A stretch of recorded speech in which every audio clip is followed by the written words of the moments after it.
Recusaram me ajudar após eu perder minha casa, mas quando o seguro caiu, todos apareceram rápido.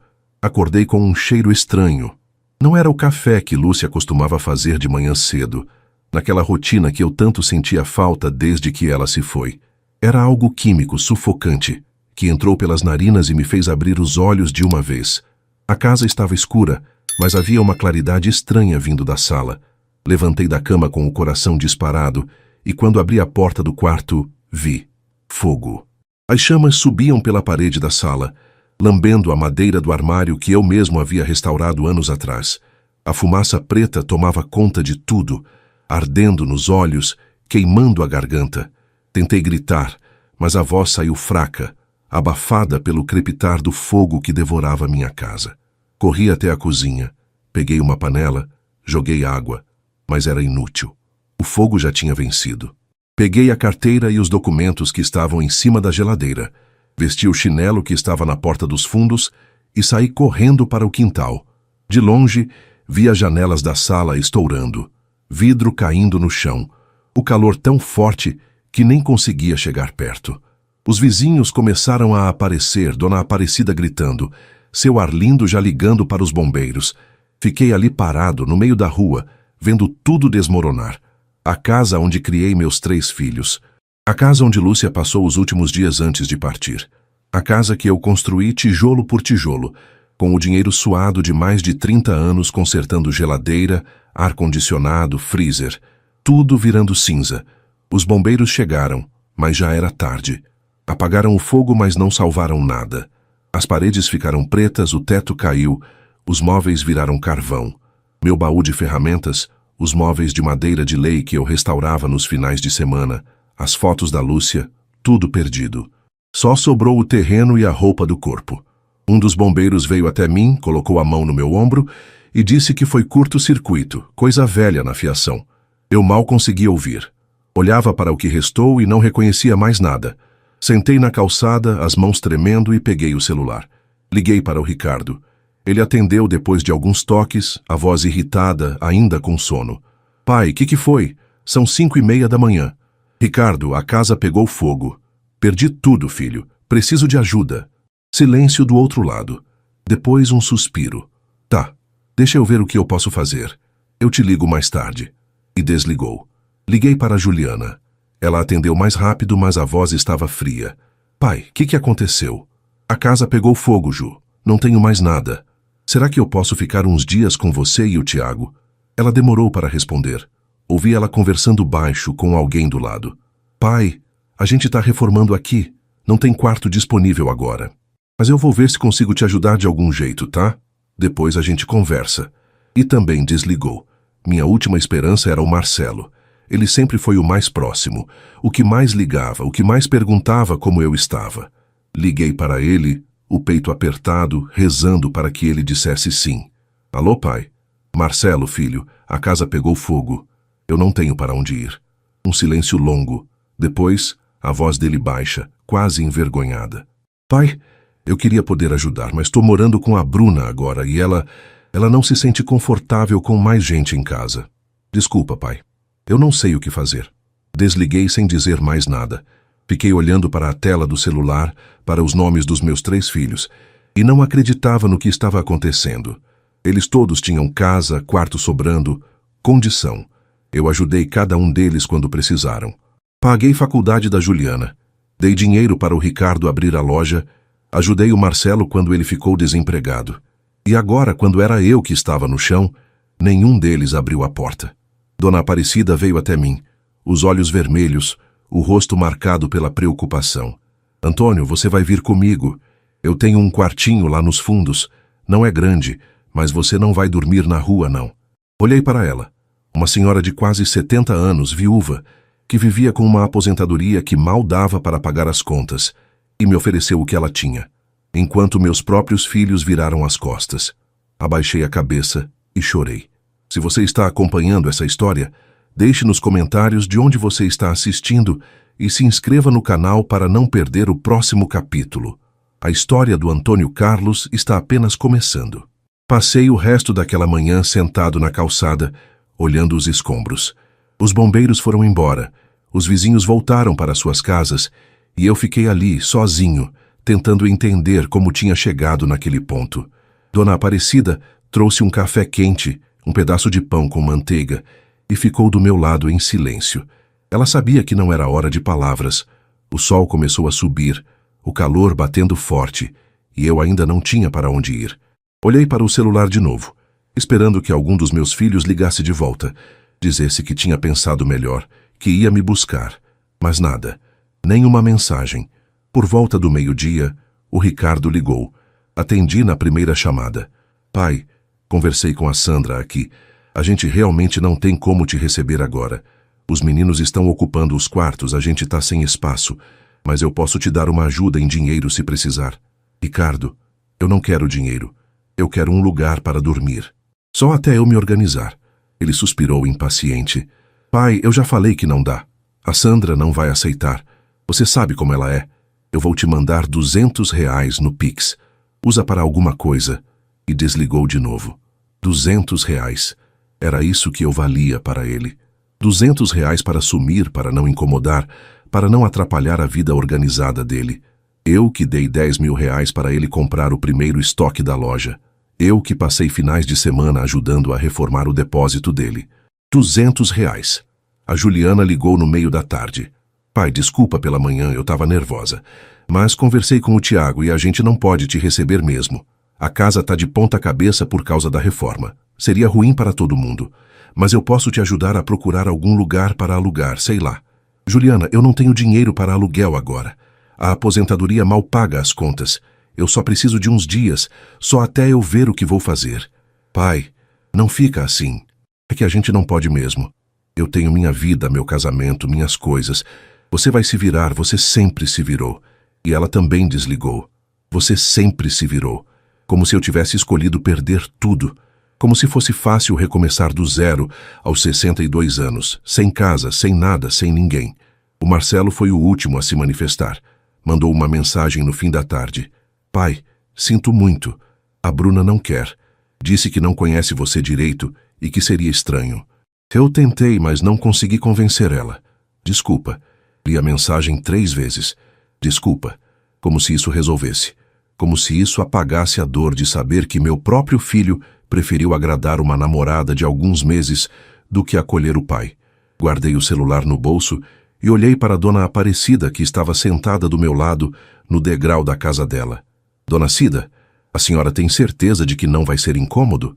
Ela segurou minha mão com força, os olhos firmes. Antônio, você me ajudou quando o Zé faleceu. Você consertou minha geladeira de graça 3 vezes. Você trouxe comida quando eu estava doente e não conseguia sair de casa. Agora é minha vez. E não aceito um não. Entrei na casa dela pela primeira vez como morador. O quartinho que ela ofereceu ficava nos fundos, pequeno, com uma janela estreita, uma cama de solteiro encostada na parede, um guarda-roupa velho de 2 portas.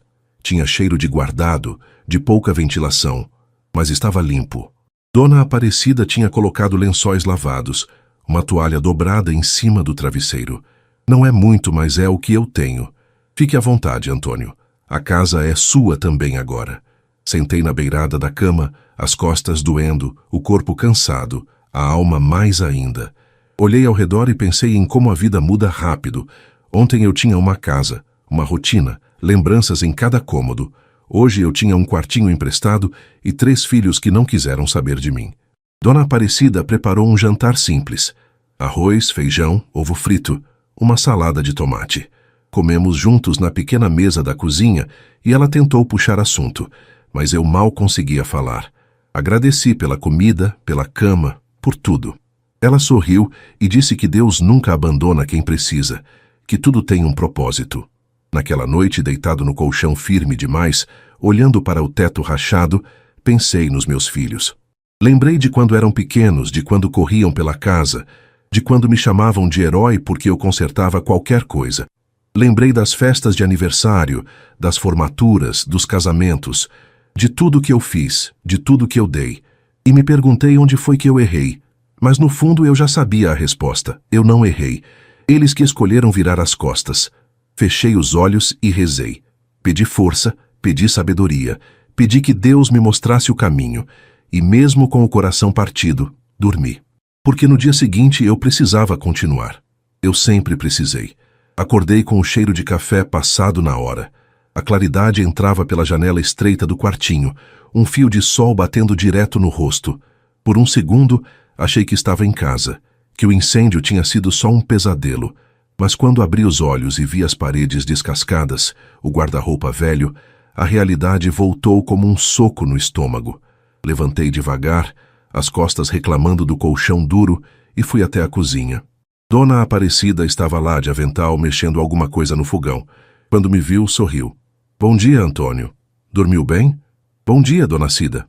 Dormi sim, obrigado. A senhora não precisava ter feito café para mim. Claro que precisava. Você acha que eu ia deixar você sair de casa sem comer? Senta aí. Sentei à mesa, a mesma onde tinha jantado na noite anterior. Ela serviu café com leite, pão francês com manteiga e um pedaço de bolo de fubá que ainda estava quente. Comida simples, mas feita com carinho.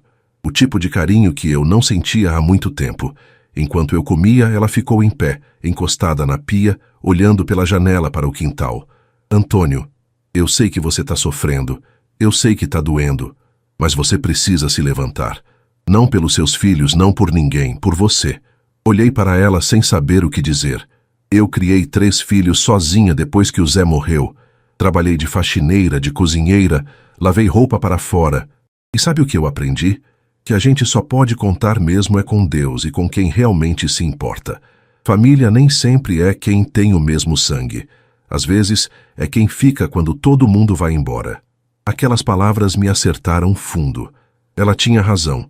Dona Aparecida, que mal me conhecia direito, que tinha tão pouco, estava ali me alimentando, me abrigando, me tratando como gente, enquanto meus próprios filhos não quiseram nem abrir a porta. Obrigado, Dona Cida. De verdade. Eu não sei como vou te agradecer por isso. Não precisa agradecer, só precisa seguir em frente. Terminei o café e disse que precisava sair, dar uma volta, tentar resolver algumas coisas. Na verdade, eu não sabia direito o que fazer. Não tinha dinheiro, não tinha trabalho, não tinha nada além da roupa do corpo e da aposentadoria que cairia só no fim do mês.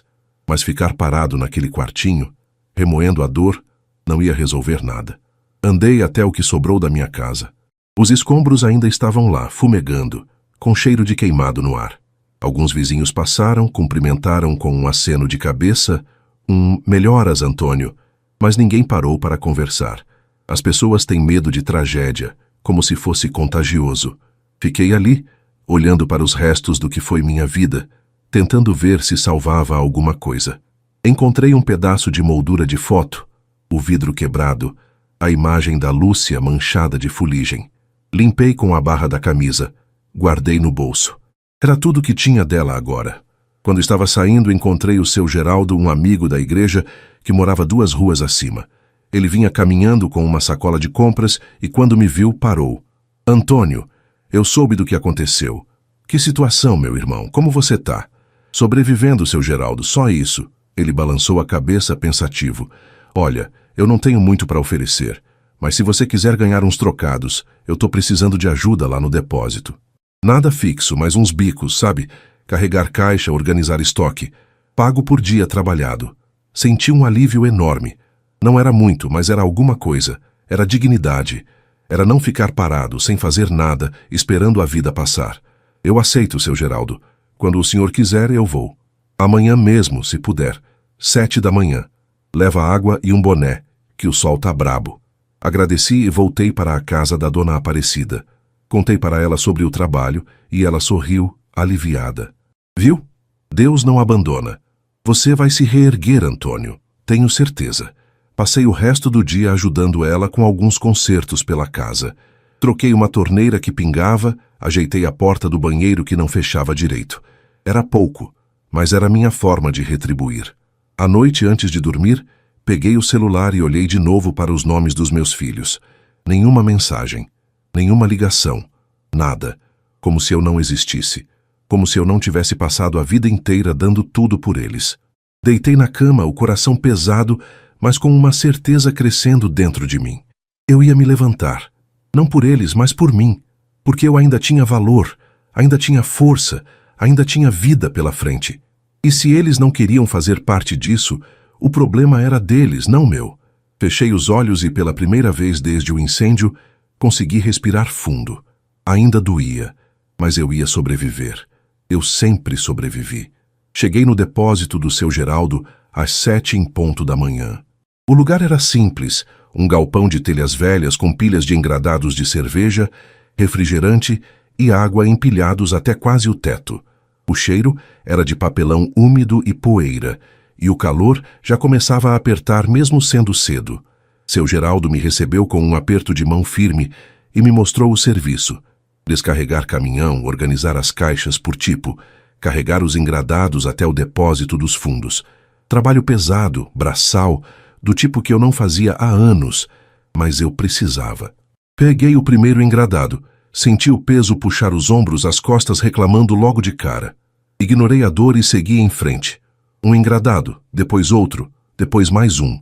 O suor começou a escorrer, a camisa grudou nas costas, as mãos ficaram vermelhas de tanto apertar as caixas. Mas eu não parei. No meio da manhã, seu Geraldo trouxe água gelada e um pedaço de pão com mortadela. Toma aqui, Antônio. Descansa um pouco. Sentei na sombra, bebendo a água como se fosse a coisa mais valiosa do mundo. As pernas tremiam, as costas latejavam, mas eu estava vivo. Estava fazendo alguma coisa. Não estava parado. Não estava dependendo de ninguém. Você está se virando bem, Antônio. Tem gente mais novo que não aguenta metade do que você está fazendo. Sorri, mesmo cansado. É que eu não tenho escolha, seu Geraldo.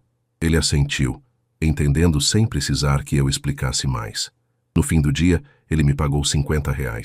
Não era muito, mas era honesto. Era suado. Era meu. Voltei para a casa da dona Aparecida com o corpo doendo, mas com a cabeça um pouco mais leve. Ela tinha feito janta, arroz, feijão, linguiça frita, e insistiu para eu comer bastante. Você precisa de força, Antônio. Trabalho pesado exige energia. Comi devagar, saboreando cada garfada.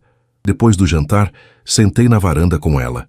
A noite estava fresca, o céu cheio de estrelas. Ficamos ali, em silêncio, ouvindo o barulho da rua, os cachorros latindo ao longe, a vida acontecendo. Dona Aparecida quebrou o silêncio. Seus filhos ligaram? Balancei a cabeça. Não, nada. Ela suspirou. É triste, Antônio. Mas talvez seja melhor assim. Pelo menos você sabe onde está pisando agora. Não fica iludido. Ela tinha razão. Era melhor saber a verdade, por mais dolorosa que fosse, do que viver de ilusão. Os dias seguintes foram iguais. Acordar cedo, trabalhar no depósito, voltar cansado, jantar com Dona Aparecida, dormir. A rotina era dura, mas tinha propósito. Cada dia trabalhado era um dia a mais de dignidade. Cada real ganho era um passo para frente. Em uma semana, juntei R$ 300. Não era suficiente para alugar nada, mas dava para ajudar Dona Aparecida com as compras da casa. Ofereci, mas ela recusou. Guarda esse dinheiro, Antônio, você vai precisar. Dona Cida, eu tô comendo da sua comida, usando sua água, sua luz. É justo eu ajudar. Não, você vai guardar. Quando você tiver sua casa de novo, aí sim você me paga com um almoço. Ri. A ideia de ter uma casa de novo parecia tão distante, tão impossível, mas ela acreditava. E de alguma forma, isso me fazia acreditar também. 3 semanas se passaram. 3 semanas de trabalho duro, de silêncio dos meus filhos, de noites no quartinho apertado. 3 semanas aprendendo a viver de novo, do zero, sem esperar nada de ninguém. Foi em uma sexta-feira que tudo mudou. Eu tinha acabado de chegar do depósito. Estava lavando o rosto na pia da cozinha, quando Dona Aparecida apareceu com um envelope branco na mão. Antônio, isso aqui chegou para você. Veio pelos correios. Peguei o envelope ainda molhado e olhei o remetente. Era da seguradora. Meu coração disparou. Eu tinha um seguro residencial daqueles que a gente paga todo ano achando que nunca vai usar. Quase cancelei várias vezes porque achava caro, mas a Lúcia sempre insistia para eu manter. Abri o envelope com as mãos tremendo. Dentro, uma carta formal com carimbos, assinaturas, números.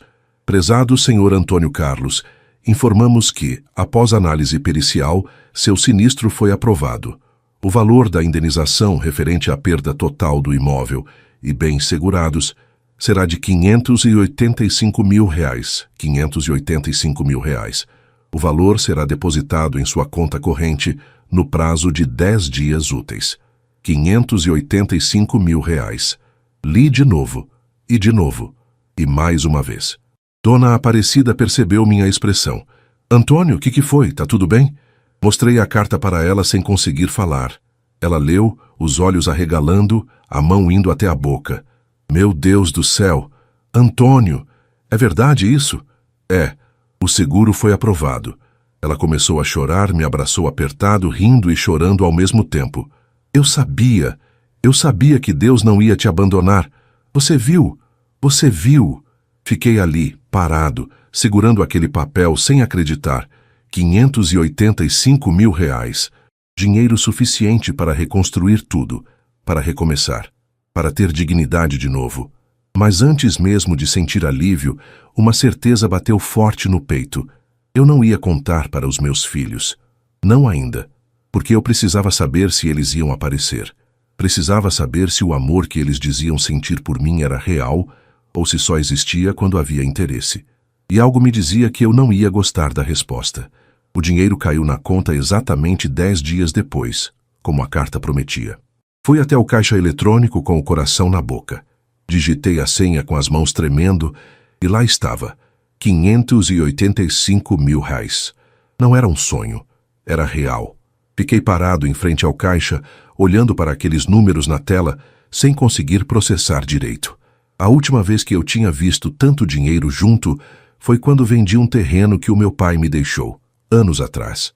Mas aquilo tinha ido embora rápido para pagar as contas, ajudar os filhos, cuidar da Lúcia quando ela ficou doente. Desta vez eu sabia que precisava ser diferente. Desta vez eu precisava pensar em mim. Voltei para a casa da Dona Aparecida andando devagar, a cabeça fervilhando de pensamentos. O que fazer com esse dinheiro? Reconstruir a casa? Investir? Guardar? Eu não sabia lidar com grandes quantias. Sempre fui homem de trabalho, de ganhar no fim do mês, de fazer o dinheiro render. Mas isso era outra coisa. Quando entrei, Dona Aparecida estava na cozinha, como sempre, preparando o almoço. Ela me olhou e logo percebeu. Caiu? Assenti com a cabeça. Ela largou a colher, enxugou as mãos no avental e veio até mim. E agora, Antônio? O que você vai fazer? Eu não sei, Dona Cida, mas uma coisa eu tenho certeza. Não vou contar para os meus filhos, ainda não. Ela me olhou séria, pensativa. Você acha que eles vão aparecer? Eu tenho certeza. E eu estava certo. Não demorou nem 2 dias. Estava sentado na varanda tomando um café no meio da tarde, quando o celular tocou. Era o Ricardo. Alô, pai? Oi, Ricardo. Pai, olha, eu sei que a gente não conversou direito depois do incêndio, mas eu estava pensando aqui, você conseguiu resolver alguma coisa? Seguro essas coisas? Meu estômago embrulhou. Lá vinha. Por que você quer saber? Não, é que... sei lá, né? Você tinha seguro da casa, não tinha? Deve ter dado alguma coisa. Deu. Mas ainda tá tudo em andamento. Mentira. O dinheiro já estava na minha conta. Mas eu queria ver até onde ele ia. Ah, entendi. É que, pai, eu estava pensando. Se der um valor bom, a gente podia fazer uma parceria. Você investe na minha loja, eu te dou uma porcentagem. É bom para os dois. Você multiplica o dinheiro e eu expando o negócio. Fechei os olhos, respirando fundo. Ricardo, quando a minha casa pegou fogo, eu te liguei pedindo ajuda. Você disse que não tinha espaço para mim. Me ofereceu R$ 200 e sumiu. Agora você liga falando em parceria? Silêncio do outro lado. Pai, não foi assim. Eu expliquei que a Sandra... Não quero ouvir desculpa, Ricardo. Você fez a sua escolha. Agora deixa eu fazer a minha. E desliguei. As mãos tremiam. O peito estava apertado. Mas eu precisava ser firme. Não podia ceder só porque ele era meu filho. Ele tinha me abandonado. E agora voltava só porque achou que eu tinha dinheiro. No dia seguinte, foi a vez da Juliana. Ela mandou uma mensagem longa, cheia de desculpas, dizendo que estava com saudade, que queria me ver, que a reforma da casa já tinha acabado e que agora ela tinha um quarto livre se eu quisesse ficar uns dias. E no final, quase como se fosse casual, ela mencionou o seguro. Pai, você conseguiu acionar o seguro? Espero que tenha dado tudo certo. Se precisar de ajuda para administrar o dinheiro, eu posso te ajudar.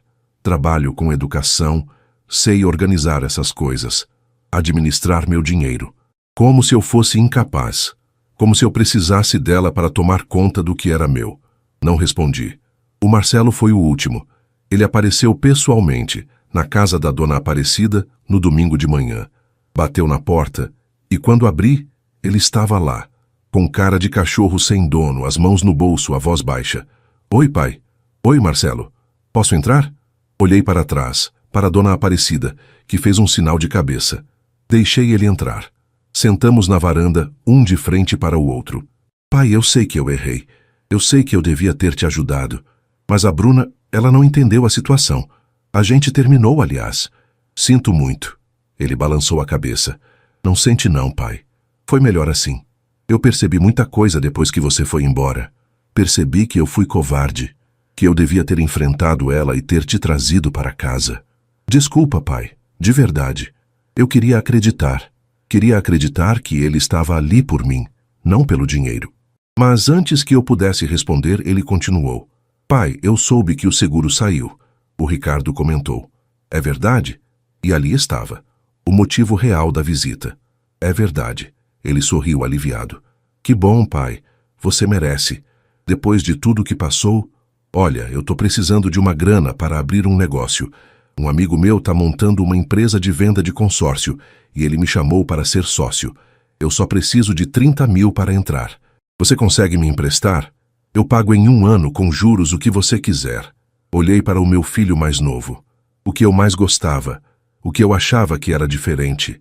E vi que ele era igual aos outros. Talvez até pior. Porque veio com desculpa, com fingimento, com mentira de arrependimento. Marcelo, quando eu te liguei pedindo ajuda, você disse que a Bruna não ia aceitar. Você escolheu ela, não eu. Agora você vem aqui, finge que sente falta e no fim é só para pedir dinheiro? Ele ficou vermelho. Não é isso, pai. Eu realmente sinto falta, mas eu também preciso dessa oportunidade. Então vai atrás dela sozinho. Como eu tive que fazer? Levantei e abri a porta. Acho melhor você ir embora, Marcelo. Ele ficou parado, sem reação. Depois se levantou devagar e saiu sem olhar para trás. Fechei a porta e encostei nela, o coração apertado, mas a consciência tranquila. Eu tinha feito a coisa certa. Tinha colocado limites, tinha me respeitado. Dona Aparecida apareceu na sala, os olhos marejados. Você fez o certo, Antônio. Eu sei, dona Cida, mas dói. Vai doer, mas passa. E quando passar, você vai estar de pé. Eles não. E ela tinha razão. Nas semanas seguintes, a pressão aumentou. O Ricardo ligava quase todo dia, insistindo na parceria. A Juliana mandava mensagens longas, sempre terminando com alguma menção ao dinheiro, sempre com alguma sugestão de investimento, de poupança, de organização financeira. O Marcelo tentou voltar mais 2 vezes, sempre com uma desculpa nova, sempre com um pedido diferente. Eu não cedia. Cada vez que eles apareciam, cada vez que tentavam manipular, eu via mais claro quem eles realmente eram. E doía. Deus sabe como doía. Porque eram meus filhos. Eu os criei. Troquei fraldas. Ensinei a andar. Paguei escola. Dei amor. E eles me devolveram isso com abandono e interesse. Foi em uma quinta-feira que os 3 apareceram juntos. Eu estava ajudando Dona Aparecida a consertar o portão da frente quando vi o carro do Ricardo estacionando na rua. Ele saiu, seguido da Juliana e do Marcelo. Vieram os 3, com cara séria, como se fosse uma reunião de negócios. Pai, a gente precisa conversar. Larguei a ferramenta e olhei para eles. Podem falar. Ricardo foi direto ao ponto. Pai, a gente sabe que você recebeu o dinheiro do seguro. E a gente acha que você está sendo egoísta. Egoísta. Essa palavra me acertou como um tapa. Egoísta? Juliana entrou na conversa, a voz dura. É, pai. Você tem quase 600 mil reais e está morando de favor na casa da dona Aparecida, trabalhando em depósito de bebida. Isso não faz sentido. E a gente é sua família. A gente merece ser incluído nas suas decisões. Marcelo ficou quieto, olhando para o chão, mas não me defendeu. Respirei fundo, tentando controlar a raiva que subia. Vocês acham que merecem? Merecem por quê? Porque são meus filhos? Porque têm o meu sangue? Quando eu precisei, nenhum de vocês estava aqui. Quando eu estava no chão, nenhum de vocês me estendeu a mão. E agora vocês aparecem juntos como se fossem donos da minha vida, exigindo que eu divida o que é meu? Ricardo cruzou os braços, irritado. Tá, a gente explicou por que não deu na época, mas agora é diferente. Você tem condição de ajudar a gente. E família ajuda família. Olhei para os três, um por um, e senti uma tristeza profunda. Eles não entendiam. Talvez nunca fossem entender. Família ajuda família. Então onde vocês estavam quando eu precisei? Onde estava a família quando eu perdi tudo? Silêncio. Vou te dizer onde vocês estavam. Em casa, confortáveis, ocupados demais com as próprias vidas para se importar com o pai. E agora vocês vêm aqui, falar de família, falar de merecimento, falar de ajuda. Vocês não querem ajuda. Vocês querem dinheiro. Juliana revirou os olhos. Você está sendo dramático, pai. Dramático? Eu dormi em um quartinho de despejo. Carreguei caixa de bebida no sol quente para ganhar R$ 50 por dia. Chorei sozinho todas as noites porque os filhos que eu criei viraram as costas para mim. E você acha que eu tô sendo dramático? Marcelo finalmente falou, a voz baixa. Pai, a gente sente muito, tá? Mas a vida é assim, a gente estava ocupado, não foi por mal. Não foi por mal. Essa é a desculpa de vocês? Não foi por mal? Senti as lágrimas queimando, mas segurei. Não ia chorar na frente deles. Não ia dar esse gosto. Vou falar uma vez só, então prestem atenção. O dinheiro é meu. Eu vou usar como eu quiser. Vou reconstruir minha vida. Do meu jeito, com quem eu escolher ao meu lado. E vocês podem ir embora. Ricardo deu um passo à frente, o rosto vermelho. Você vai se arrepender disso, pai. Vai ficar velho, sozinho. E quando precisar da gente, a gente não vai estar lá. Olhei para ele, firme. Eu já fiquei sozinho, Ricardo. E sobrevivi. Não preciso de vocês. Eles saíram batendo a porta do carro, acelerando rua abaixo. Fiquei ali parado, olhando eles irem embora, o coração partido, mas a consciência limpa. Dona Aparecida veio até mim, colocou a mão no meu ombro. Você fez o certo, Antônio. Eu sei, Dona Cida. Mas por que dói tanto? Porque você ainda ama eles. E isso não é errado, mas amar não é se deixar usar. Assenti, enxugando os olhos. Estava na hora de seguir em frente. Estava na hora de construir uma vida nova. Não para eles, para mim. Passei os dias seguintes pensando no que fazer, pensando em como usar aquele dinheiro, pensando no futuro. Dona Aparecida respeitou meu silêncio, mas estava sempre por perto, preparando café, fazendo comida, deixando claro que eu não estava sozinho. Foi em um domingo, depois da missa, que sentei com ela e com o seu Geraldo na praça da igreja. A gente estava ali, tomando um suco de laranja que a barraca da Dona Maria vendia, quando eu finalmente falei. Eu decidi o que vou fazer com o dinheiro. Os dois me olharam atentos. Vou comprar um terreno aqui perto e construir uma casa. Nada grande, nada luxuoso. Só uma casa digna, onde eu possa viver em paz. Seu Geraldo sorriu. Boa decisão, Antônio. Você merece um lar. Dona Aparecida segurou minha mão. E vai ser lindo, você vai ver. Uma casa feita com o seu suor, com a sua dignidade. Mas não é só isso, continuei. Eu quero reformar a casa da Dona Cida. Trocar o telhado, consertar a fiação, pintar. Ela me acolheu quando ninguém quis. Eu preciso retribuir. Dona Aparecida começou a chorar.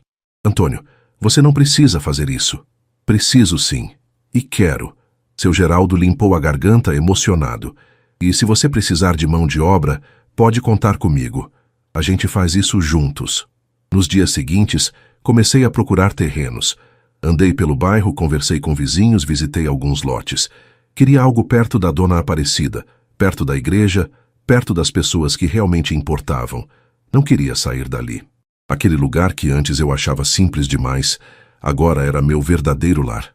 Encontrei um terreno pequeno, a 3 ruas da casa da Dona Aparecida. Era limpo, plano, com uma árvore de jabuticaba no fundo. Perfeito. O dono queria R$ 70 mil. Negociei.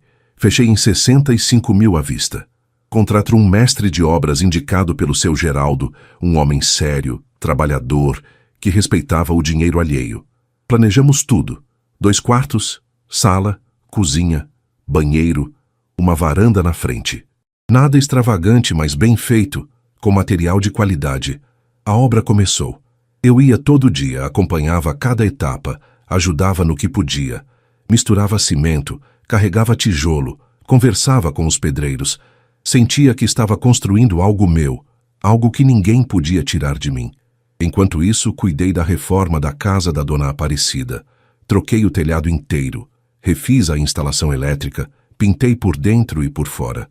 Coloquei piso novo na cozinha, trocando o tanque, ajeitei os armários. Quando terminei, a casa dela estava outra. E ela chorava todo dia e agradecendo, dizendo que não merecia. Você merece, Dona Cida. Você merece e muito mais.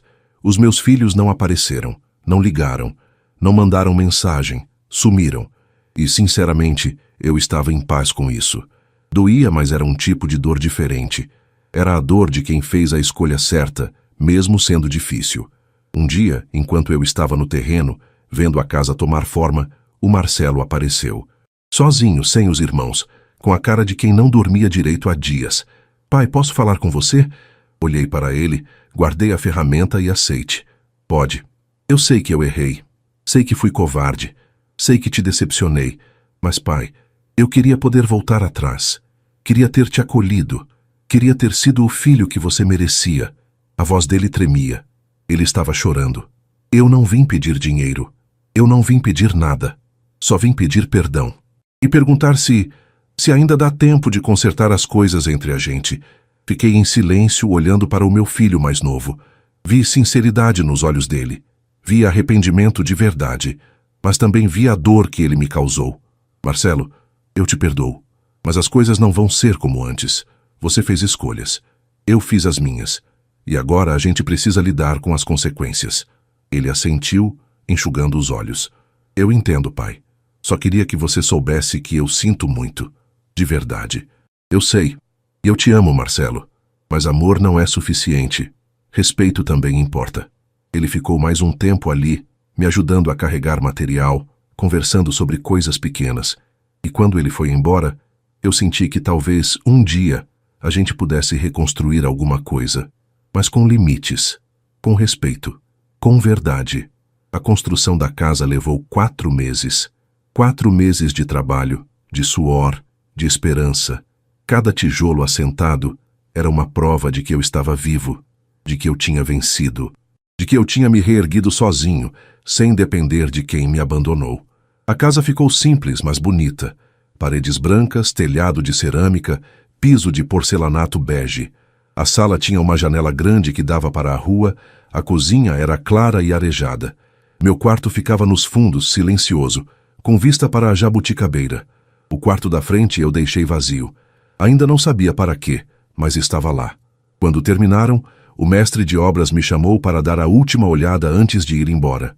Tá pronta, seu Antônio. Fiz do jeito que o senhor pediu. Simples, mas firme. Essa casa vai durar. Entrei devagar, sentindo o cheiro de tinta fresca, de cimento, de novo. Passei a mão pelas paredes, olhei cada cômodo, cada detalhe. Era minha. Verdadeiramente minha. Dona Aparecida e seu Geraldo vieram me ajudar a mudar. Não tinha muito o que levar. Comprei uma cama, um guarda-roupa, uma mesa de jantar, alguns utensílios de cozinha, o básico. Mas era suficiente.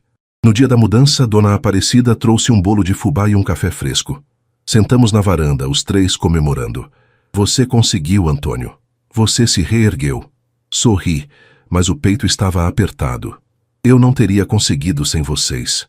A gente só fez o que era certo, disse seu Geraldo. Você que teve coragem de continuar. À noite, deitei na minha cama nova, no meu quarto novo, na minha casa nova. Olhei para o teto limpo, para as paredes lisas, e senti uma paz que eu não sentia há muito tempo. Uma paz que vinha de dentro, não de fora. Peguei a foto da Lúcia que eu tinha salvado do incêndio, a moldura agora limpa, o vidro trocado, e coloquei na mesinha de cabeceira. A gente conseguiu, Lúcia, a gente conseguiu. Nos meses seguintes, a casa se tornou um ponto de encontro. Dona Aparecida vinha todo dia tomar café. Seu Geraldo passava no fim de semana para conversar. Outros vizinhos começaram a aparecer trazendo bolo, pão, companhia. A casa pequena, que antes era vazia, agora estava cheia de vida. Eu comecei a ajudar na comunidade. Consertava geladeiras de graça para quem não tinha condição de pagar. Ajudava idosos com pequenos reparos. Ensinava alguns meninos da rua a mexer com ferramentas. Aos poucos, aquele dinheiro que eu tinha guardado começou a ter um propósito maior: ajudar quem realmente precisava. Foi em uma tarde de sábado que o Marcelo voltou. Bateu na porta, trazendo um vaso de plantas na mão. Oi, pai. Oi, Marcelo, entra. Ele entrou, olhando ao redor, impressionado. Ficou bonita, pai. De verdade. Obrigado. Sentamos na sala. Ele ficou mexendo nas mãos, nervoso. Pai, eu tô trabalhando agora. Arrumei um emprego fixo vendendo seguro. Não é muito, mas é honesto. E eu queria começar de novo com o Senhor, sem mentira, sem interesse. Só como pai e filho. Olhei para ele, vi sinceridade, mas também vi o tempo que passou. Vi as escolhas que ele fez. Marcelo, eu te disse que te perdoei. E eu perdoei mesmo. Mas a gente não volta a ser o que era. Você pode vir aqui, pode tomar café, pode conversar. Mas com respeito, com verdade, sem segundas intenções. Eu aceito, pai, do jeito que o Senhor quiser. E foi assim que começamos a reconstruir. Devagar, com limites, com cuidado. Ele vinha uma vez por semana, me ajudava com algum conserto, tomava café, conversava. Não falávamos dos outros irmãos. Não falávamos do passado. Só vivíamos o presente. E de alguma forma isso era suficiente. Foi em um domingo de manhã que o Ricardo e a Juliana apareceram. Sem avisar, sem ligar, simplesmente bateram na porta. Eu estava na varanda, tomando café com Dona Aparecida e o seu Geraldo, quando vi os dois descendo do carro.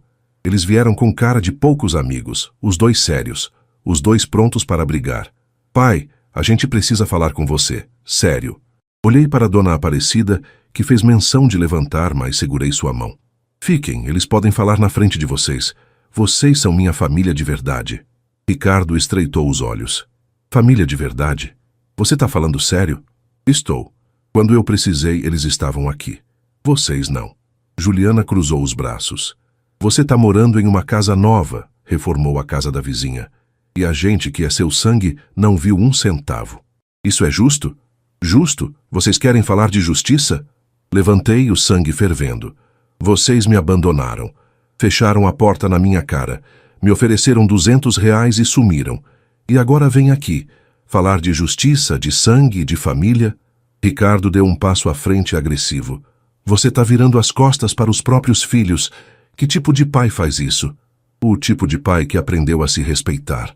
O tipo de pai que entendeu que não é obrigado a ser capacho de ninguém, nem dos próprios filhos. Juliana balançou a cabeça, rindo sem graça. Você está sendo manipulado pela Dona Aparecida. Ela te encheu a cabeça, te afastou da gente. Dona Aparecida levantou, os olhos firmes. Eu não manipulei ninguém, moça.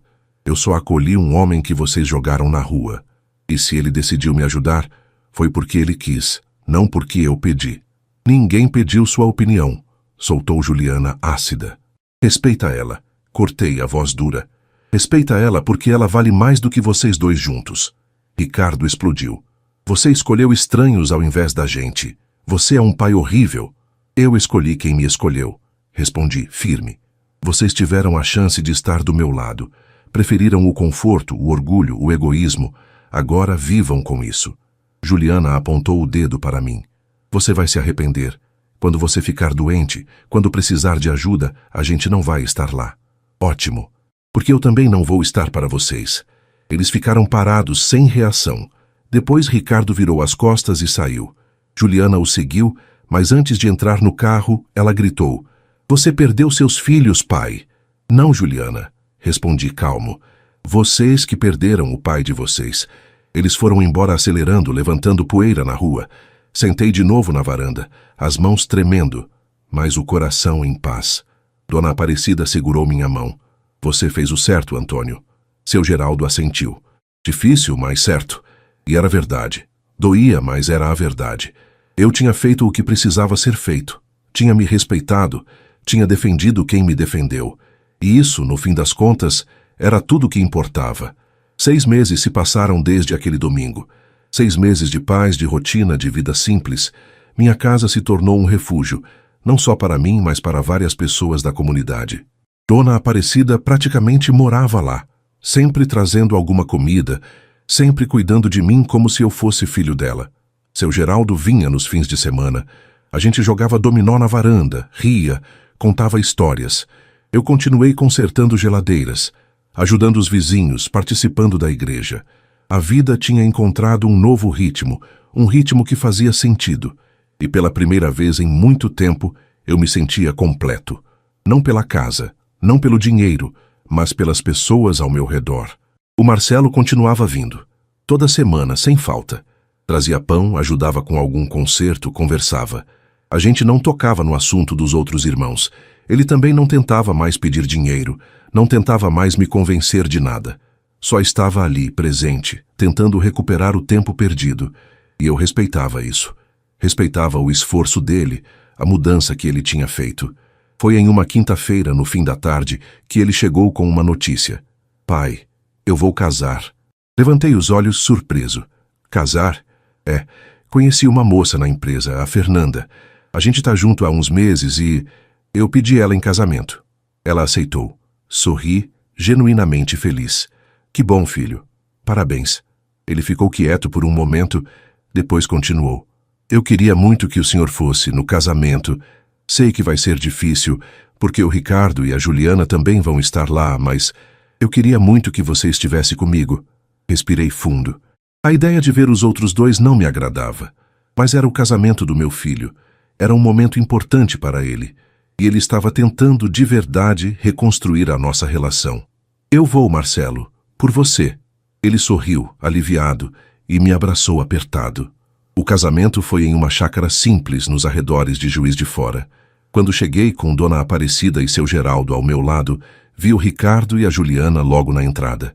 Eles me olharam, surpresos, mas não vieram falar comigo. Eu também não fui até eles.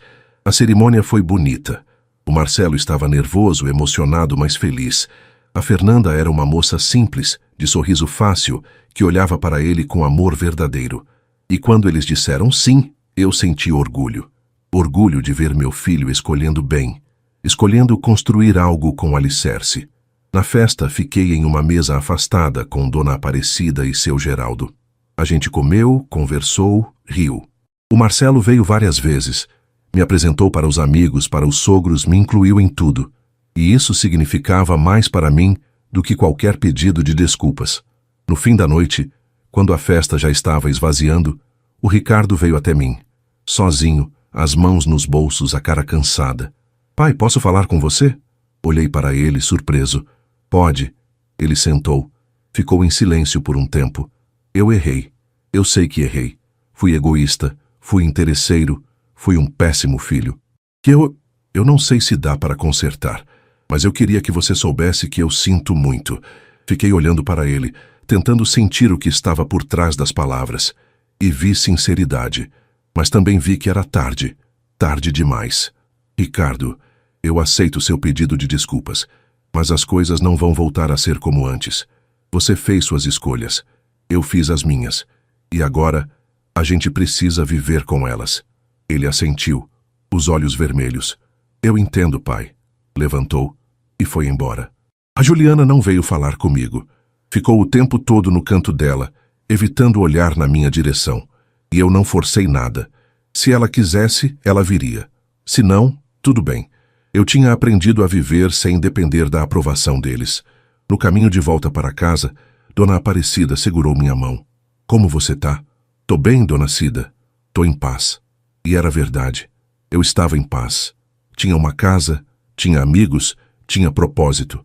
Tinha uma vida que eu construí do zero, com minhas próprias mãos, com minha própria dignidade. Quando cheguei em casa, sentei na varanda, olhando para a rua vazia, para as estrelas no céu, e senti gratidão. Gratidão por ter sobrevivido. Gratidão por ter encontrado pessoas verdadeiras. Gratidão por ter aprendido, finalmente, que família não é só sangue. Família é quem fica. Família é quem te estende a mão quando você está no chão. Família é quem chora com você, ri com você, constrói com você. E eu tinha encontrado a minha. Peguei a foto da Lúcia, que agora ficava na sala, e sorri. A gente conseguiu, meu amor. A gente conseguiu. E naquela noite, pela primeira vez em muito tempo, dormi tranquilo. sem mágoa, sem raiva, sem dor. Só com a certeza de que, no fim das contas, eu tinha vencido. Não porque tinha dinheiro, não porque tinha casa, mas porque tinha aprendido a me respeitar, a me valorizar, a escolher quem ficava na minha vida. E isso, no fim, era tudo o que importava.